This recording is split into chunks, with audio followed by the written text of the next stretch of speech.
नमस्कार दोस्तों, आप देख रहे हैं न्यू रॉयल कहानियाँ। और आज की अपनी कहानी बहुत ही मनोरंजक और ज्ञानवर्धक और शिक्षाप्रद होने वाली है। एक गांव में एक जाट और जाटनी रहते थे।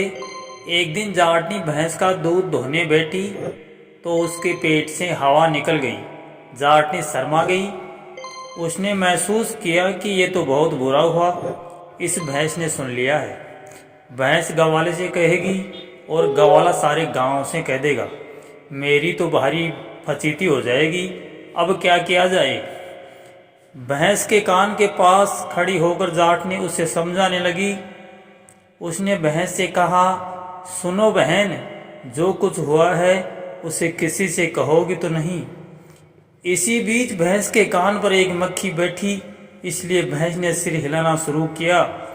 जाट ने इसने समझा कि भैंस कह रही है कि कहूँगी, अब क्या होगा, मैं ज़रूर गवाले से कहेगी और गवाला तो सारे गांव में ढिंढोरा पीट देगा।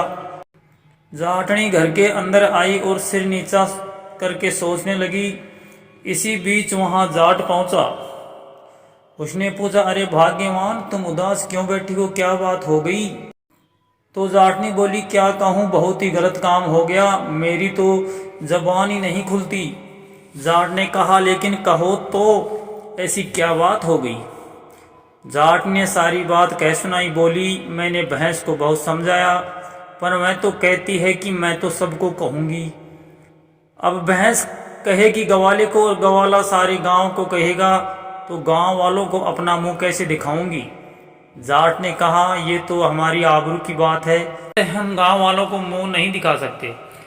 चलो आज ही रात को अपना सारा सामान लेकर दूसरे गांव में चले जाएं। रात होने पर जाट और जाटनी ने गाड़ी में अपना सारा सामान रखा और निकल पड़े, लेकिन गांव का फाटक उन्हें बंद मिला। दरबान ने पूछा, इस गाड़ी में कौन है। जाट बोला, दरबान भैया, क्या तुम मुझे नहीं जानते, मैं जाट हूँ। दरबान ने पूछा, लेकिन इतनी रात गए आप कहाँ जा रहे हो।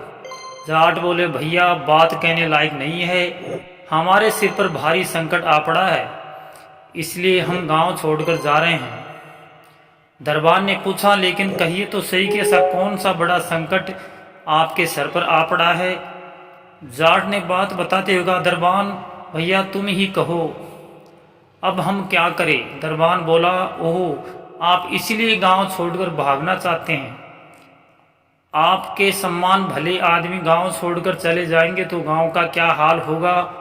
चलिए मैं राजा जी से कह देता हूं कि गांव का कोई आपकी बात करे ही नहीं।